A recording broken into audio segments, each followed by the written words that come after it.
complex number cutubka ayaan qaadanaynaa ee cashirka ugu horeeya ee cutubka kan waxaa la yiraahdaa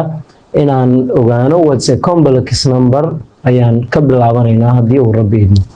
marka halka kan haddii aan u fiirsano waxaan haysanaa ama inoo qoran within the real numbers system the quadratic equation x squared plus bx plus c equal to 0 where a not equal to 0 with a and b and c are belongs to real number has real roots if a b square minus 4ac greater than or equal 0 but if b squared minus 4ac equal less or equal to 0 the quadratic equation x square minus 0 has no real roots. There is no real value of x say that x squared equals to minus 1. In this case we would introduce number I divided by I squared equal to minus y where minus 1 with square root equal to I so that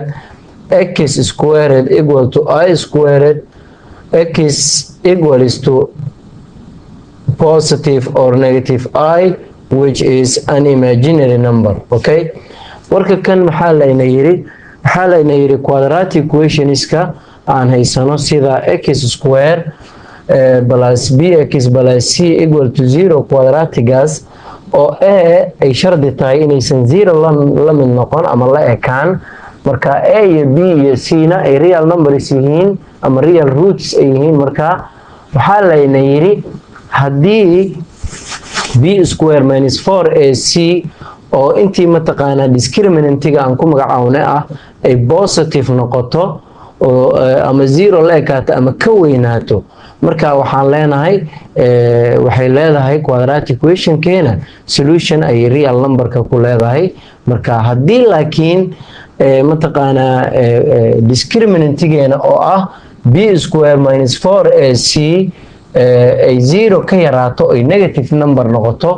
oo marka inta rootka gudihiisa ku jirtayna ah marka waxaan leenahay quadratic equation keena ma lahan real roots ma lahan ayaan leenahay there is no real value of x say that x squared minus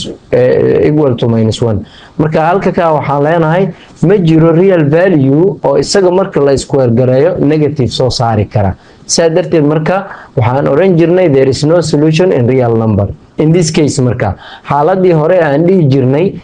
no solution in real number aan dhihi jirnay we will introduce marka waxaan halka kan ku soo bandhigaynaa I number la yiraahdo divided kaasoo qeexitaankii uu yahay I square inuu la mid yahay minus 1 halka marka square root of minus 1 na ay la mid tahay I marka taamneedu waxa waaye negative numberka ee rootka gudihiisa ku jira marka I ay rootka uga bixi doonaa marka hadda solution ay yeelatay marka solutionkan waxaa loo yaqaanaa complex solution ayaa la yiraahdaa maadaama x square ay la mid tahay I square marka x waxay noqon doontaa plus or minus I ay noqon doontaa oo taa ah labada dhinac in root laga saaro ama square root laga saaro marka which an imaginary number kaasna waa tiro iska khiyaali ah oo aan as u qaadanayn imaginary waaye meeshan example la inoo qoro waxaa la yiri write minus 4 with square root in terms of I marka I ahaan u qor marka aan rabno in aan I ahaan u qorno waxaan leenahay minus square root 4 equal minus 1 times 4 ayaan leenahay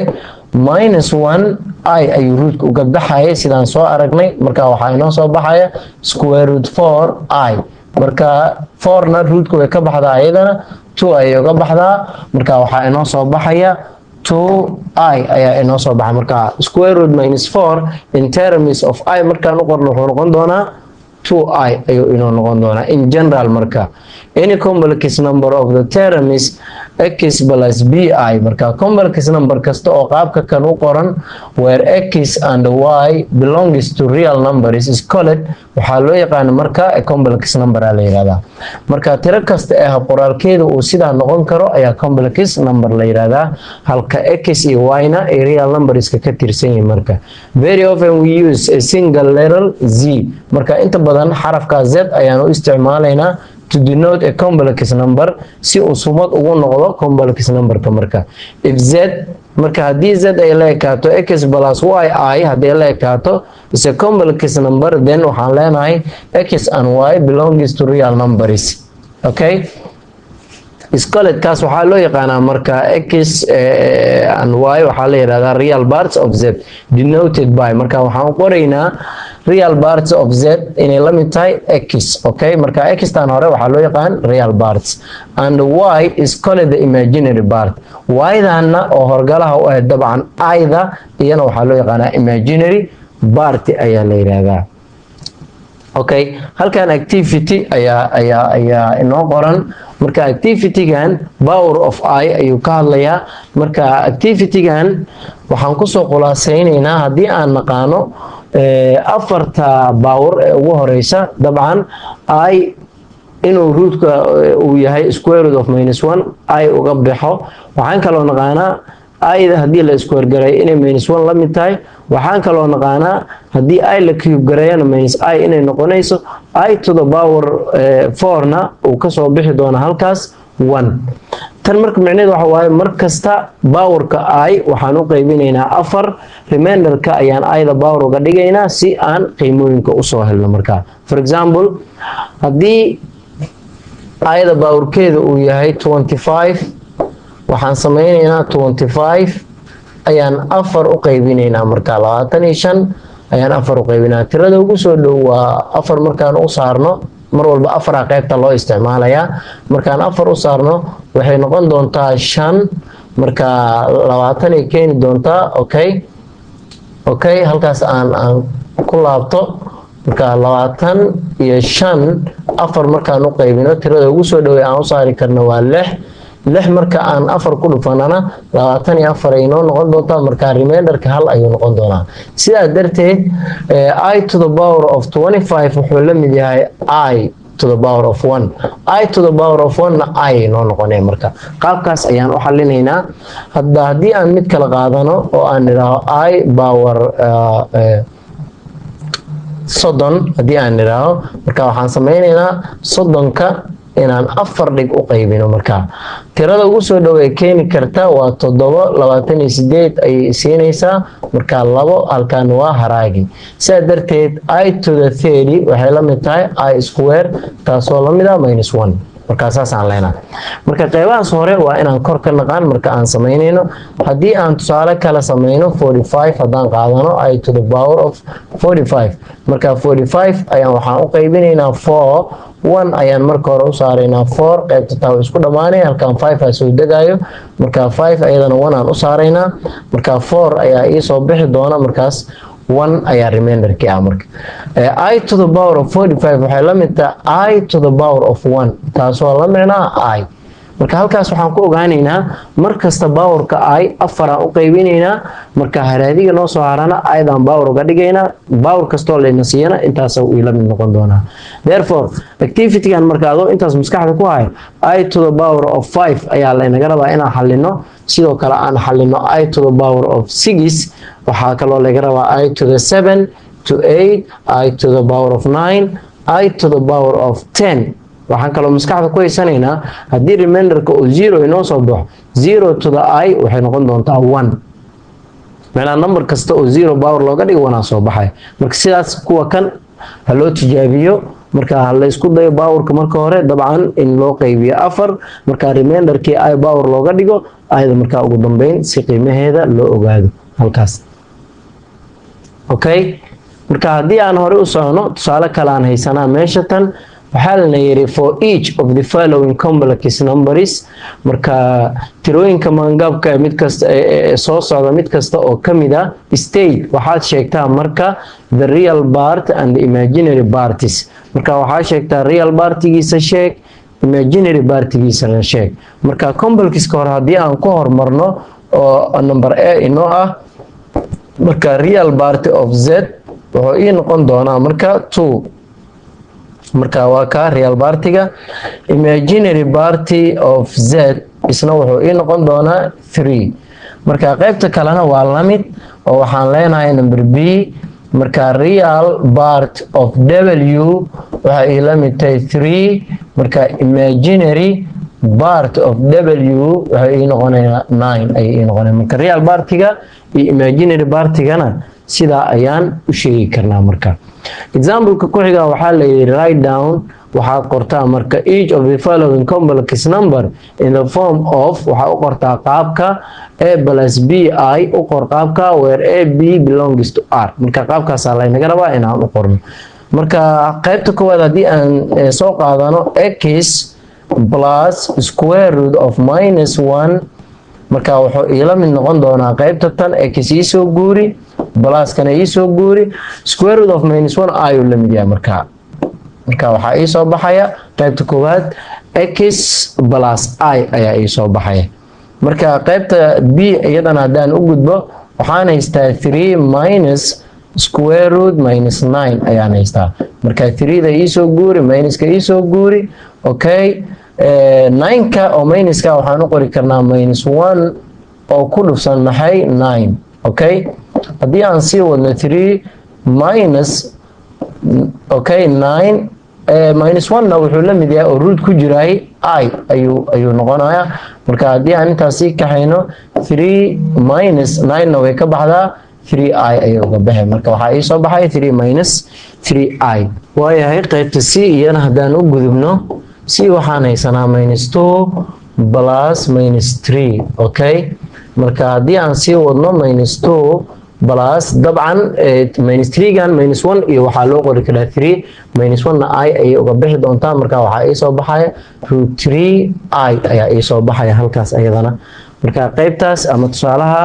halkaas aan uga socono halkan waxa inoo yaala equality of two complex number isla ekaanshaha laba tiro oo maangaba marka laba tiro oo maangaba waxay isla ekaan karaan hadii real partiyadooda isla ekaadaan sidoo kale imaginary partiyadoodana ay isla ekaadaan marka two complex numbers x plus y I and z plus w I written in standard form are equal to each other if and only if marka warka am equality wuxuu socon karaa hadii x iyo z isla ekaadaan oo real parts u taagan iyo w iyo y isla ekaadaan oo ayagana imaginary parts u taagan okay halkan tusaalahan ku haysanaa waxaan haysanaa z1 oo complex u taagan z2 waxa la inoo sheegay r equal labadaas inay isla eg yihiin marka maxaa la inaga rabaa find the real value marka hore waxa haysaa the value of real numbers a and b a iyo b soo hel marka labaadna waxa la inaga rabaa write down waxa qortaa the real and imaginary parts of z1 and z2 ayaa la inaga rabaa marka hore marka z1 ayaan bal soo guurinaynaa waxaana la ekaysiinaynaa z2 marka z1 waxaan haysanaa z1 bal aan ku laabano waxaan haysanaa 2a plus 3a plus real partigeeda ah 3a plus waxaan haysanaa 2 marka noo soo guuri 3a okay plus 2 waa real partigeeda imaginary partiska z1 na waxay noqon doontaa 3b minus 1i marka waxay noqon doontaa ayadana plus 3b minus 1i marka equal waxaan la ekaysiinaynaa complexka labaad oo isaga real partigiisu yahay b plus 1 okay b plus 1 minus imaginary partiskiisana uu yahay a plus 2 minus b uu yahay marka imaginary partigiisa okay a plus 2 minus b I raaci marka imaginary ay raaci marka taas ayaan isku leekaysiinaa sidaa darteed marka labadan complex isla yihiin aan yiri sidaa darteed real partiyadoodan isla yihiin imaginary partiyadoodu isla yihiin real parts ka daan isla kayno marka macnaheedu waxa waaye qaybta tan iyo qaybtan isla yihiin sidaa darteed 3a plus 2 waxa la mid ah ama la eg b plus 1 equation kan wixii variable hadaan dhinac dhigno wixii numberna dhinac dhigno wuxuu noqonayaa 3a b da hadaan u soo wareejino minus b okay 2 dan waa wareejinayna 1 kay ka gooyay minus 1 marka kan equation number 1 ayuu noqon doonaa marka qaybtaas waayahay marka hadii aan iyaga qaybta kalena isla ekaysiino oo imaginary partiska ah marka imaginary partiska waa qaybta ta iyo qaybta ayaa isla eg marka iyadana waxay ii noqon doontaa 3b minus 1 equal okay minus a plus 2 minus b marka intaas iyadana waa isla ekaysiinayna marka hore haddii aan minuska ku furno 3b minus 1 equal minus a okay minus 2 plus b saas oo noqon doona b da gudaha ku soo celi a da gudaha ku soo celi marka 2 dana meesheeda halka le 1 ka kan banaanka u wareeji marka maxay noqon doontaa a da hadaan keeno dhankan kale a ay noqon doontaa plus 3b okay minus b okay minus 2 plus 1 marka b yada way kala go'i doonaan a plus 2b minus 1 kana wuxuu noqon doonaa equation number 2 ayuu noqon doonaa marka laba equation ay soo baxday labada equation ayaa isku xalinaa by elimination method marka aan isku xaliyo marka halka equal waaye equal minus 1 marka labada equation aan marka hore isku xalinaynaa equation number 1 waxaan haystaa waa ka kan equation kaas weeyaani 3 okay a minus b equal minus 1 equation number 2 waxaan haystaa okay a plus 2b equal minus 1 marka labada equation sidaas ayay noqonayaan marka haddii aan rabo by elimination kan hore aan 2 ku dhufanaa marka haddii equation ka koowaad isagoo dhan aan 2 ku dhufto 6a minus 2b equal minus 2 aan ku wada dhufto isagoo dhan kan dambana sidiisa igu soo goori a okay plus 2b equal minus 1 marka haddii aan hoos ka xariiqo waa biyada way iskansalayaan marka 7a equal minus 3 marka haddii aan a u baahanahay wuxuu noqon doonaa minus 3 divided by 7 marka nambarada la ii diray qaybta koowaad ee a ah waan haystaa haddii aan b rabo dib ma lahan labada equation midkood ayaan isticmaalaynaa marka haddii aan equation kan hore ama dambe midka kan aan isticmaalno maxaa dhacaya marka inta a ku bedel wixii aan soo helnay minus 3 divided by waxaan soo helnay marka plus 2b equal minus 1 marka qaybta tan ii wareeji 2b waxay ila ekaan doontaa 1 plus okay minus 1 plus 3 over 7 marka 2b waxay ii noqon doontaa 7 iyo haddii la isku dhufto minus 1 minus 7 ay noqonay 3 da marka laga jaro minus 4 divided by 7 ayay ii noqon doontaa haddii aan labada dhinac laba u qaybiyana marka halkaa 2 u qaybi halkaana 2 u qaybi waxay noqon doontaa b 2dan way kala rogmi doontaa 4ta loo yareyn doonaa minus 2 over 7 ayay b ayana ii noqon doontaa marka su-aasha qaybteeda hore waa ka jawaabnayo ahayd inaan soo helno real partiska a iyo b labada real number inaan soo helno marka waana soo helno qaybta xigtaan aadaynaa oo ah complex numberadan isla eg inaan soo helno real partiyadooda iyo imaginary partiyadooda marka dhibba ma lahana qiimahan aan ku bedelaynaa kan hore marka kan dambana isaan naga kaafinayo haddii aan sidaas samayno complex numberka hore oo ila mid ah 3a waxaan soo helay minus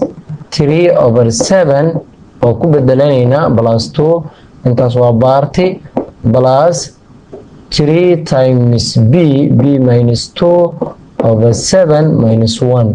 intaasna waa imaginary partigeyga dabcan marka haddii aan minus 9 isku dhufto 3yada halkaana 2 intaas waa real partigii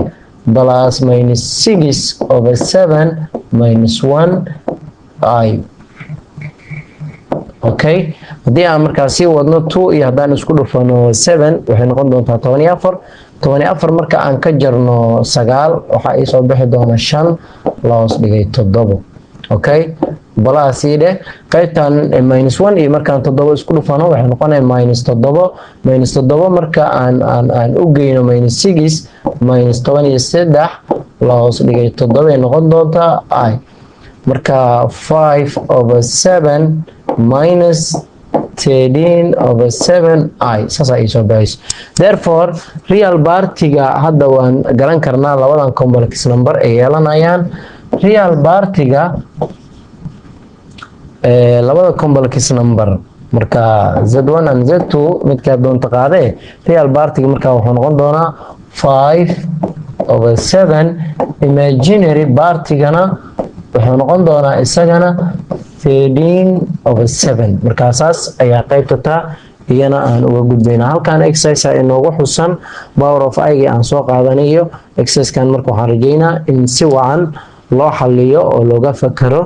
darsigan kan xigay ilaa aan ka gaaraynana sidaa iyo nabadgelyo ardaya aqoontu waa sidii ilays waa sida aroortiyo ogta waa barkee